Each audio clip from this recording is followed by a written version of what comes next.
Knowledge is power, and power is great responsibility. Check it out.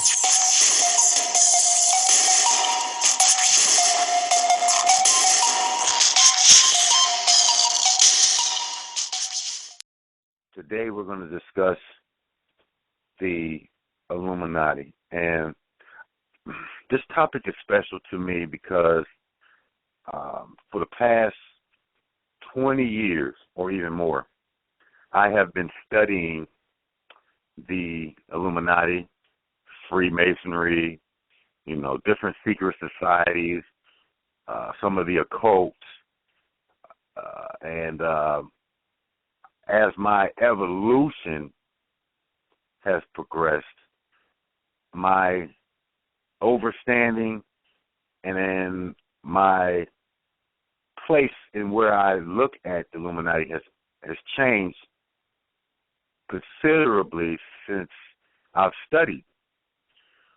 When I first began to study, I was like many other people that I see studying the Illuminati. When I studied the Illuminati, it was basically no one knew really about the Illuminati. It was very few people who knew about the Illuminati. It was before Facebook, and it was before YouTube and really the internet. When I was studying these things, the internet was not really a popular, especially amongst melanated people. But as I began to study it and really get a grasp of what the Illuminati is, I began to realize that there has been a misconception. There's been these teachings of the Illuminati have been slanted from a certain perspective. So what does that mean? Many people have learned about the Illuminati, what I call the Christian paradigm. The Christian paradigm, meaning that their understanding, their perception of religious, philosophical, and occult things is coming from their understanding of the Bible. And basically, most people understanding and overstanding of the Bible, it comes from their minister. Most people have not read the Bible themselves. What do I mean by that? Now, I understand many people read the Bible, when they go to church, they read the passage that's given to them. Some people go to Sunday school or even go to Bible study. And so they think they've read the Bible. However, when it comes to examination, you will see that most Christians have not read the Bible like it's a book. They have not read from Genesis, to Revelations. Most people have not read the first 5 books in order. So what happens is when the minister or your Bible teacher is instructing you to read, they have certain passages or certain things that they want you to read, and then they have something that they want you to learn about it. And so they have these principles that they teach, and they're not really letting you read the Bible for yourself. They're trying to guide you into their particular understanding of it. So, when they talk about Lucifer or they talk about Jesus, they've got a certain standard that they use to teach you by. It's not that they teach you so that you can learn and overstand for yourself. Because of this Christian paradigm, the people do not really understand the true intent of the Bible, or they do not understand the characters in their actual perception. As many people that listen to this show, we know, or we have come to a realization that the Bible is not a historical book. So because of that, we now read the book or look at the Bible in a mythological assessment. Okay, so we look at it and we read it for its spirituality and maybe its occult-like information. However, we do not actually believe that the characters or the story itself is an actual historical event. And we also begin to examine the characters and what they actually represent. Now, I've done a blog show. Many have heard the blog show about Lucifer. So, with that, we understand that Lucifer really is not the devil. And we're not going to go into that tonight. But what is being said was that Lucifer has been, by the Christian philosophy, has been attached to the devil. So the understanding of Lucifer is totally incorrect because of his association with the devil or even Satan. Okay, so I say that because as the Christians begin to look at this Bible and they begin to believe in Jesus, if it's not Jesus or Yahshua, then anything outside of that is considered evil. Okay, so when we speak about the Illuminati, and we speak about it because it's coming from a Christian, most of the information, the literature that I read as growing up, I realized it was written by Christian authors or people who have the Christian faith. Okay, so because of that, they're not able to give you a unbiased understanding or perception of the Illuminati. 90% of the YouTube videos that I've seen, Christian understanding. So, for example, when I'm looking at a video and it's talking about Jay-Z and the Illuminati and the occult, it's basically every time you'll see they got biblical scriptures that are in it. They begin to talk about, Revelations or something in the Bible. So when I see that, I begin to realize, okay, this video is basically based off a Christian. Okay. So you understand that Christians and not just Christians, but Muslims as well, Muslim, Christians, Jews, come from that same Western paradigm. And because of that, their understanding is going to be slanted. When they speak about the Illuminati, they often speak about it being Luciferian. And because it's Luciferian, it is considered evil because it's the devil, because they've all attributed Lucifer to being the devil. So that's the first block, the first thing that I saw. Because when I realized that in Masonry, and when we look at Albert Pike, and that's another person that they often use to explain why the Illuminati is evil, is because they often quote Albert Pike's Moral and Dogma book. And when it says that, he says that Lucifer is God. And unfortunately, Adonai is God too. Now, when Albert Pike says Lucifer is God, that's right there is when the Christians go, oh, okay, that's the devil. They're devil worshiping. Not realizing that they're not speaking about Lucifer as the devil. Because Masons have studied and they're not looking at it from a Christian perspective, and they're saying that Lucifer is a light bearer, which we've discussed before. So the light bearer is God, because light is the illumination, which is where the word Illuminati comes from. So the illumination is knowledge. And so when he says this, he's saying that the illumination or this is of God is God. And then also there's another God, which is called Adonai. And Adonai is a generic term to describe the word Lord. The word Lord is what they use in the Bible.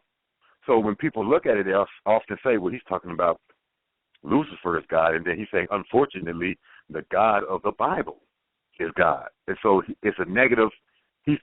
Albert Pike seems to be putting a negative spin on the word Adonai. Okay. I'm giving you this premise so that you can understand that the wording and the definition usage is off based compared to the actual real definitions of these words. So when a Christian is saying these things, they're not giving you the true definition. Okay. So when we talk about Jay-Z and he's throwing up the symbol as the rock, and he's got the eye of, he's got the eye, in, he's got his eye in the middle of the triangle that he throws up with his hand. we often say that he's the Illuminati, not realizing that Lucifer is light bearer, which also, if you read in Albert Pike or you read any of the Masonic literature, that Lucifer represents Osiris. Now, Osiris is the Greek term for the Kemetic deity or the Kemetic neter of Ausar. So we're talking about Ausar. So Lucifer is being compared to Ausar. So when I begin to see that Ausar is Lucifer, I also begin to realize that if a Christian was to look and perceive Ausar, Ausar is the devil to him. So anything that was outside of the Christian Bible would have been considered evil. So Ausar is Lucifer. Now, I know it sounds crazy. Do the research. Ausar is Lucifer. So when they're talking about this Luciferian, they're not talking about that. And then when they talk about the eye that Jay-Z throw up, or when they look at the pyramid on the back of the dollar bill with the eye, they often say that's, evil. Not realizing that eye has been taken from older Christian concepts, but even further back, that eye is the eye of Heru, or it's the eye of Ausar. Heru being the original name of Horus. Okay? So many people don't understand, the concept. So we got Heru and Horus are the same beings. So we got the eye of Heru on the back of the dollar bill, or the symbol that Jay-Z throw up. So because we don't know what those symbols come from, we don't realize that those are ancient African symbolism. We don't realize that the pyramid symbolizes the ancient Kemetic order, or the mystery schools of ancient Kemet. Okay? That's what those represent. Okay? So when we look at these things, we have to understand that this is not what has been presented to us. Okay? So, for example, also, that when we look at certain symbolisms like the symbol of Baphomet, many people understand the symbol of Baphomet is the deity with it looks like a goat, and he has one hand going up, he has one hand or one arm going down in the down position, and then he has seems like at the top of his crown there's a fire coming out of the top of the crown. It looks like it's a hermaphrodite, so it's being both sexes. These type of things. This symbol was deemed demonic by the Christians as early as the 1300s. Okay, even before that. But the Knights Templar, which you've probably heard about, which was a secret society in Europe, they worshiped Baphomet, as they said. That's what was the saying. The Christians were saying that the Knights Templar were evil because they worshiped Baphomet. When we look at Baphomet, Baphomet is not evil as well. And see, this is the other concept that we have because of early Christian dogma. They said that Baphomet was evil. Okay, when you look at it, Baphomet looks kind of scary. But what it represents is higher self and lower self.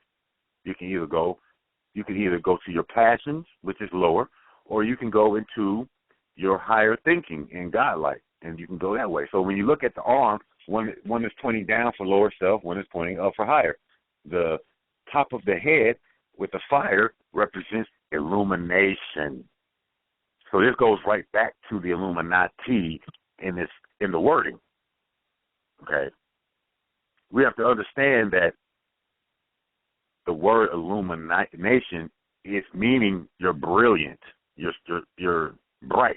When people say, "Oh, you're smart," he's a bright person, or he's brilliant, those terms represent someone who has a particular gift of intelligence or foresight. Okay. So when we talk about these people, when we say these things about these people, that they're positive. When we say brilliant, that's a positive word. But brilliant and illuminating are very similar, because you're brilliant, you're bright, you're light, you have a light. When somebody has a thought, when they think of something and of an idea, a lot of times you see a commercial or you see a drawing when somebody has an idea and there's a light bulb that goes off, like ding. What does that mean? They're bright. Oh, I've been enlightened. You've heard that terminology. So all these words, enlightening, all refer back to knowledge. Okay. So the Illuminati is really referring to knowledge. So also, Baphomet is not the goat of Mendes. Okay, so check that out. Look up the goat of Mendes, which is spelled Mendes. The goat of Mendes. That is the sacrificial goat that people use to sacrifice their sin on. And that's really coming from a Jewish thing. But people have converted and perverted these energies and made Satanism, they made that into a negative concept. Okay, so when we're looking at the upside, the pentagram, and then inside the pentagram you've got this goat. That goat is not the same goat as Baphomet. So I want you to understand that. Okay. The other thing is that when we look at the creation of the Illuminati, we have often been misdirected into the true origin of the Illuminati. Okay. Let's start with what we have been taught. Many people who study the Illuminati, we've often understood that its origin of the Illuminati we understand today is coming from the German called Weishaupt. Now, I've even spoke about Adam Weishaupt maybe in a blog or two. But Adam Weishaupt is usually where most people begin to talk about the Illuminati that we know today. Okay, and Adam Weishaupt, he was a German professor of law, and he also was part of the Catholic Church at one time. But Adam Weishaupt, he is the one that created the European Illuminati. When we hear about Adam Weishaupt, we often hear that he's the man who wanted to destroy the church. That was the main function of, or the main point that's made about Adam Weishaupt, that he was a German man of the Bavarian Illuminati who created the secret society so that he could destroy the church. Now, that right there, let's stop and look at this. Which it is true from the history or the study that I have looked at, that Adam Weishaupt, one of his goals was to destroy the church and also to get rid of the monarchy in Europe. Those were the two main goals. Most people don't look at that he wanted to destroy the monarchy as negative. What they focus on is his contempt for the church. Now, why would Adam Weishaupt want to destroy the church? Was it because Adam Weishaupt was an evil man? I'm not sure. But the truth is because he wanted to destroy the church. Of course, the church is going to look at him negative. It would be like if you were a Democrat and there was a guy who said that he wanted to destroy the Democrats and that He wanted pure Republican. So to any Democrat, this guy would look evil. And the same reason why they looked at Adam Weishaupt. But why did Adam Weishaupt want to get rid of the church? There had to be a reason, I'm sure. It wasn't because he was just pure evil. The reason why was because the Catholic Church they did not run the church as a holy people.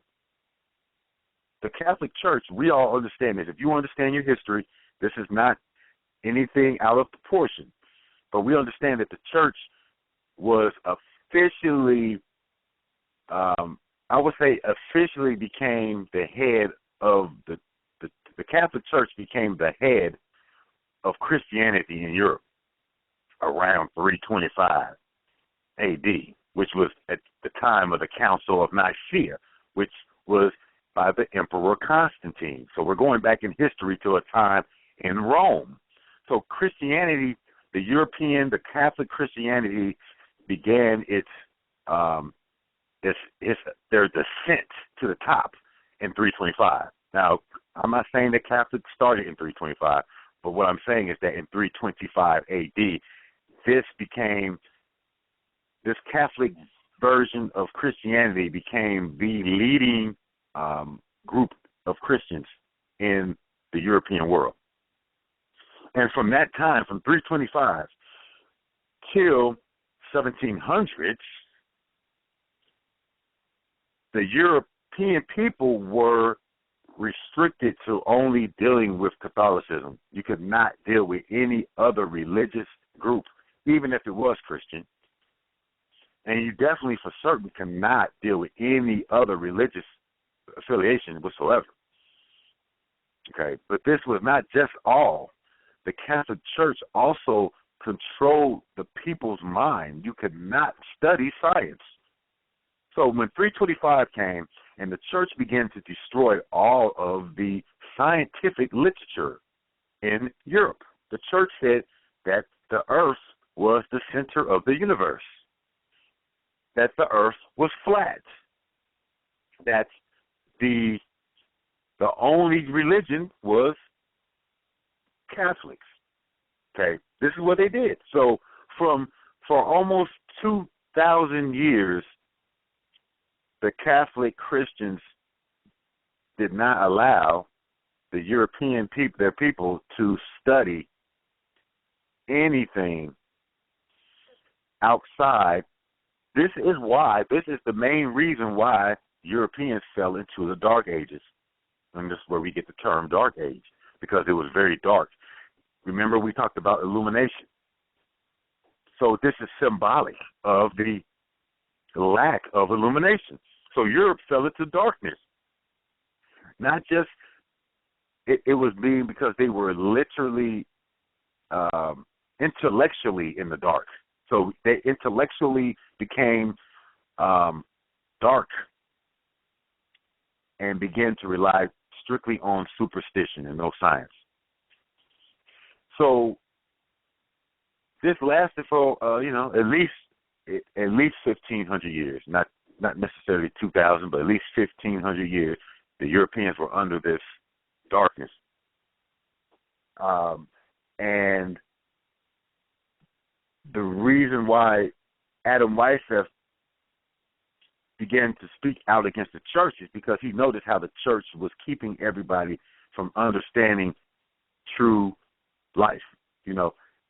Being that Europe was the only people that was in darkness. You had North Africa, you had Asia, all the rest of the world was not under Catholicism. So they began to still thrive and still grow, and they still study. So many of the Europeans had to go outside of their European counterparts to understand things. Many of the Europeans began to study under Moorish science. The Europeans began to go to the only schools that existed. There was two schools.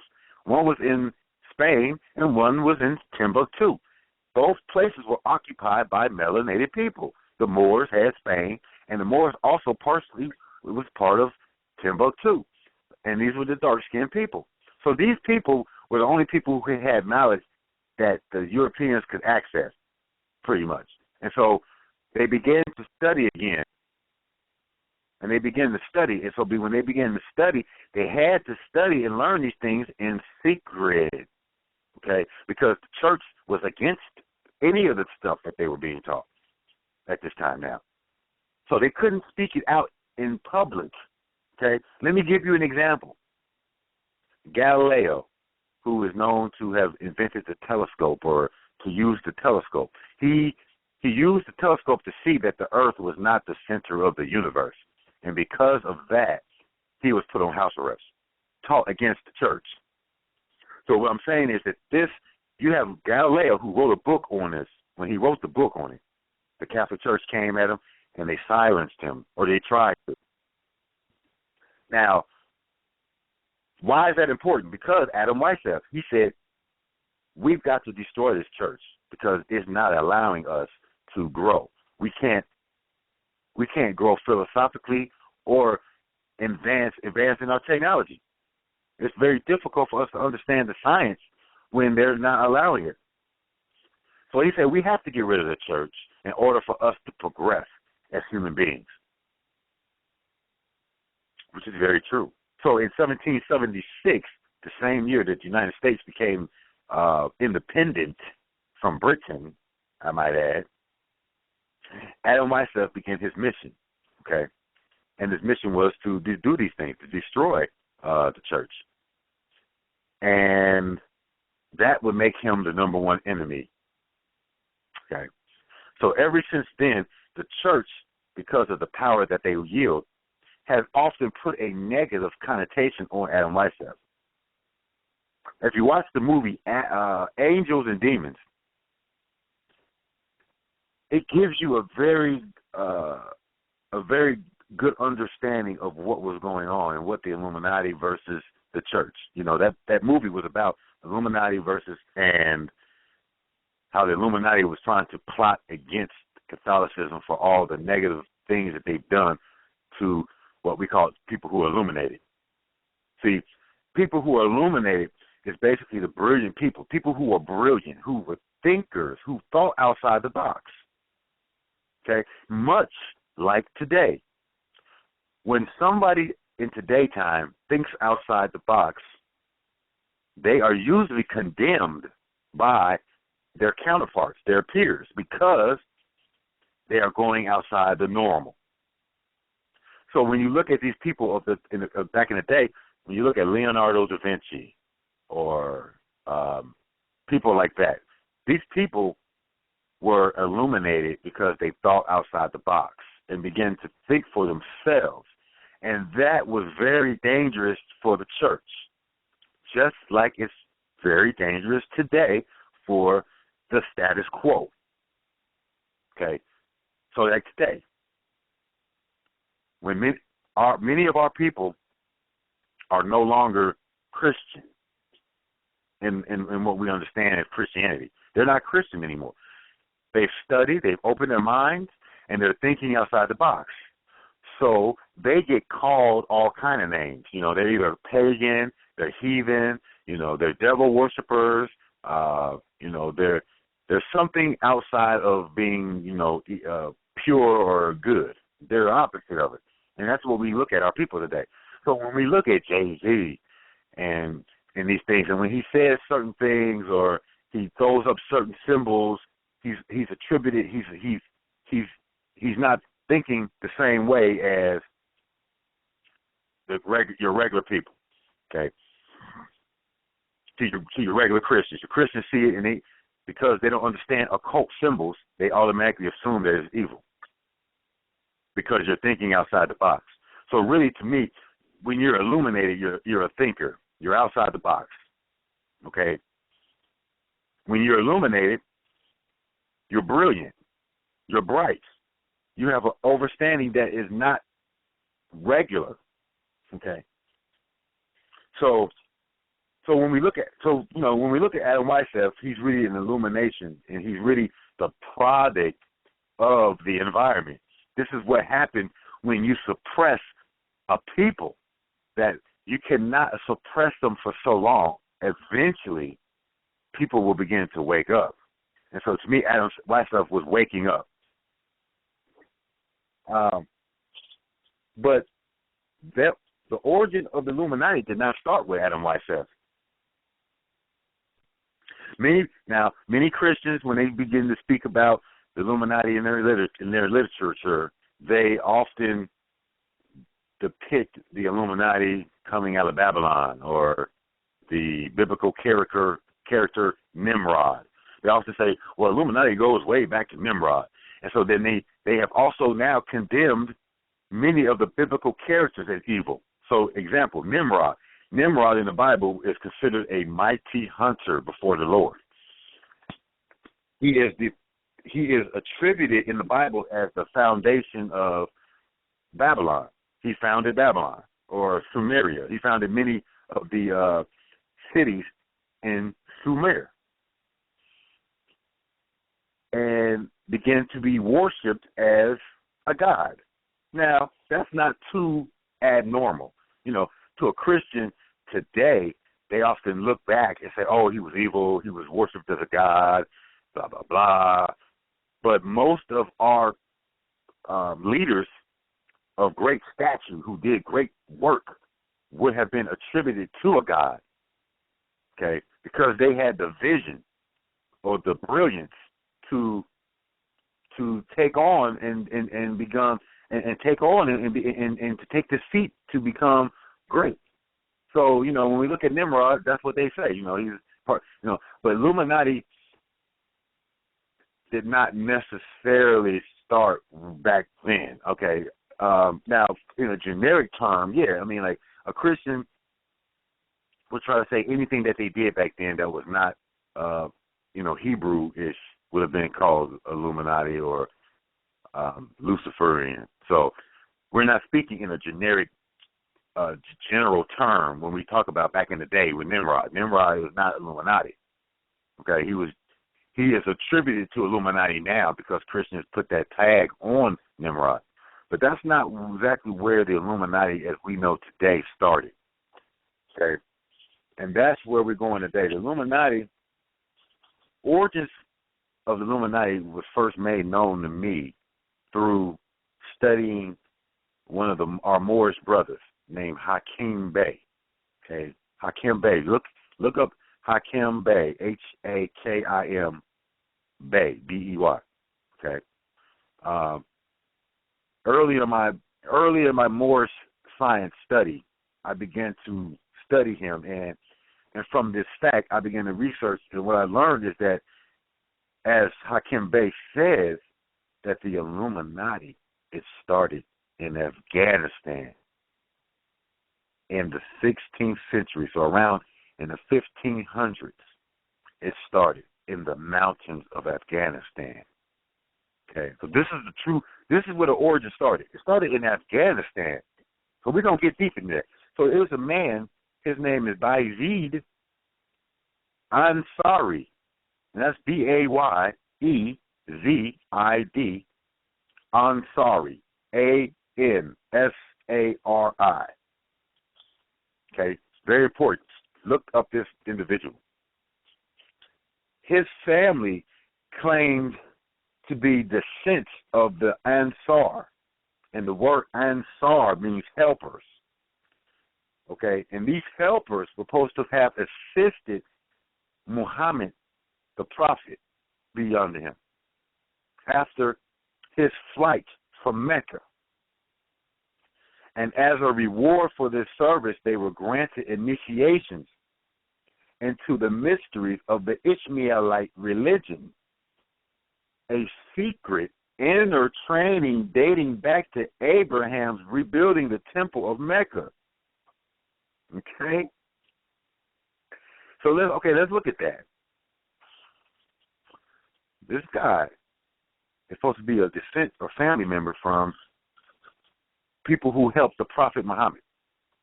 We're seeing that the Illuminati origin from this is saying that it started back from the initiation to Ishmaelite, which we know Ishmaelite, the Ishmael was the son of Abraham. And also we know that Ishmael is supposed to be the founder or the foundation of what Islam or Arabic, the Islamic tradition comes from Ishmael. You know, when we look at the biblical character Abraham or Abraham, we know that Abraham had two sons. We know one of them was Jacob, which he fathered the Israelite tribe, but we also know that Ishmael was his first son from one of his other wives, Hagar, and he fathered Ishmaelite, which became the Islamic chapter of religion. So through him, through Abraham, allegedly we get this Ishmaelite, and we get Mecca, well, not Mecca, but we get Muhammad coming out of Ishmael. And so the original Illuminati seems to be the teachings of the ancient Ishmaelites. So now, once again, a Christian would say, oh, he's Ishmaelite. Those people were not of Jacob, so that wasn't the true lineage of God. So they're going to, disclaim anything that's Ishmael because it's not coming from Jacob, which is the other son that's supposed to be Israel, which is where Christianity comes from. You know what I'm saying? So, I mean, because of that, you're going to have people who are Christian who are ignorant and don't understand. They're going to label Ishmael as negative.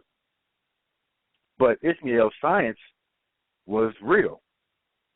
And when Ansari took over and began to teach these things, they said that they maintained these hidden lodges throughout the Islamic world.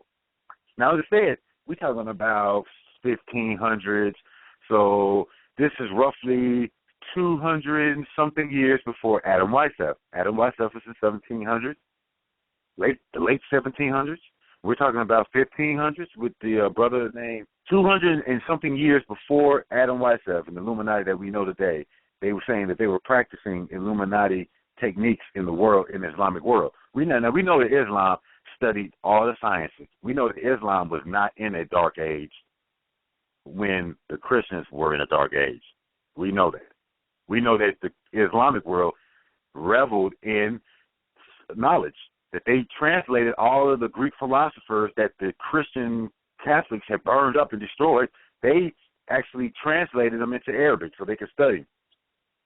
So in that world, in the Islamic world, there was a lot of science, a lot of mystery schools still going on. The same things that were going on in the ancient world were still going on in the Islamic world because they didn't have a negative viewpoint about Christianity. They didn't have a negative viewpoint of secret science or the mysteries. That was something that was very important to the Islamic world.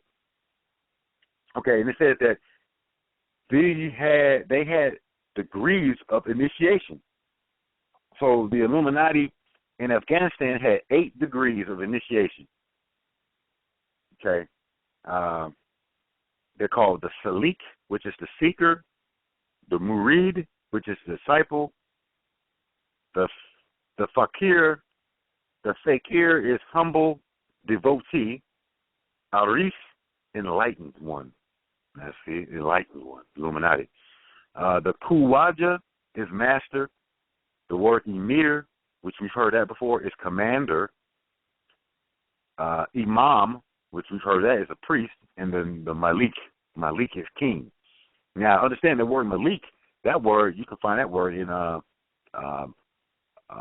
back in ancient Bible, the Bible, when you talk about Melchizedek. He's the Malik, he's a king. Melchizedek was considered a Malik, which is a king.